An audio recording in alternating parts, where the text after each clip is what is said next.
আমি তো দেরি করে ফেলাইলাম, কয়েক হাজার টন ইলিশ ভারত যাইব। ওরা মনে হয় আমার রাখে সবাই বিমানে উঠে গেছে। না তাড়াতাড়ি যাই তৈব। এই ইন্ডিয়ার টোটটাই কেমন জানি, যখন তখন যাওয়া লাগে। ধর আমগো কি একটা প্রিপারেশনের দরকার নাই নাকি?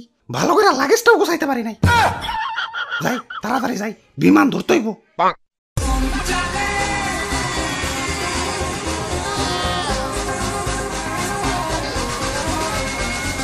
আরে ও দাদু সোলো চালাও, আমার থুইয়া যাবার লাগছো কেলা? রে বাপুরে, ইয়া শুনো নয় নাকি ইলিশ তো সব ভারত চলে যাইতাছে।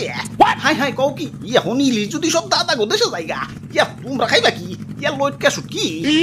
হ্যাঁ শুটকি মাছের গন্ধ আমি সহ্য করতে পারি না। দাদা তাড়াতাড়ি আইন ভাই, ইলিশ বর্ডার ক্রস করার আগেই পদ্মার পার যায় আমাকে ইলিশ ভাজা খাইতে হইব।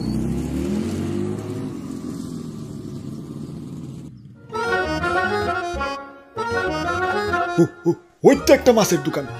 ওই ভাই আসেন আসেন, একদম টাটকা মাছ, এই মাত্র ফ্রিজ থেকে বাইর করে আনছি। ওরে বাপুরে, ইলিশ কই? আরে ইলিশ বাদ দাও তো, এই যে দেখো কত বড় পাঙ্গাস।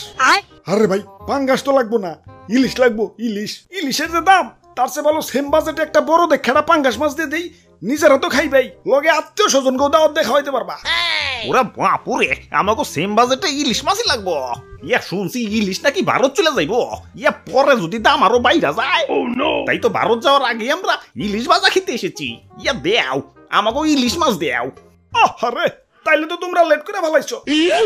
এই তো একটু আগে লাগেজ মাগেজ গুছিয়ে এয়ারপোর্টের দিকে রওনা দিল, ওখান থেকে সোজা দাদা গো দেশ।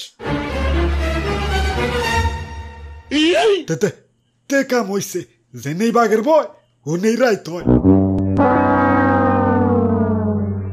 দাদু ইলিশ এয়ারপোর্টের দিকে গেছে, এখনো ভারত যায় নাই, লাগাও ব্যাগ গিয়ার। বাহ কি সুন্দর বিমান, ওয়াও।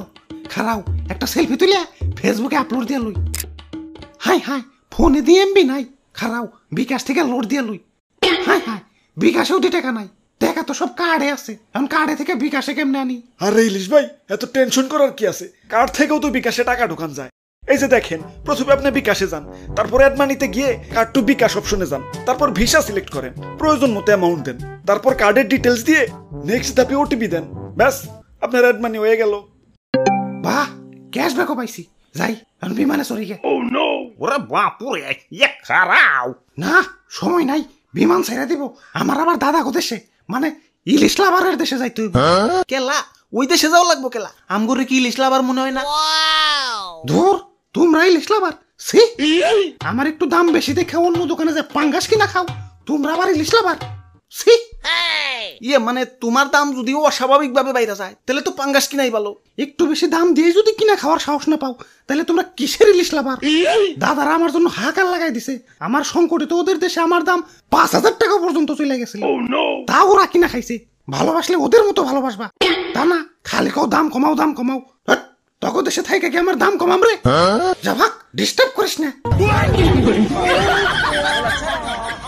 বাপুরে, ইয়া দেশে এমনি যে ইলিশের দাম, এখন ইলিশ যদি ভারত জায়গা, ইয়া দাম তো আরো বাইরে যাইব। ইয়া যেমনি হোক ওরে আটকাই তুইব। ওরে বাপুরে, এই জুয়ান বয়সে তুমি বউ বাচ্চা রেখে বিদে যাইবে, ওদের কথা কি একবার ভাইবা দেখছো?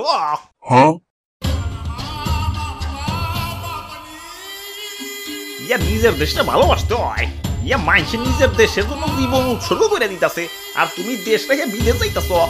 ইয়া কবি বলেছেন, এই দেশেতেই জন্ম যেন এই দেশেতেই মরি। দাদু কিন্তু ঠিক কইছে ভাই, জন্ম নিবেন এই দেশে আর দাফন নেবেন দাদা গো টয়লেটে।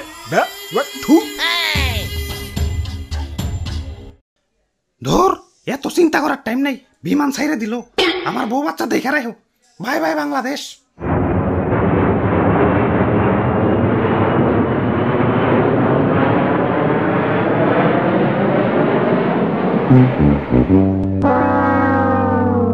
দাদু ইলিশ তো গেল গা, এখন আমরা কি খাম তাইলে? আরে ভাই টেনশন করেন কে, বউ বাচ্চা তোরাই খেয়ে গেছে।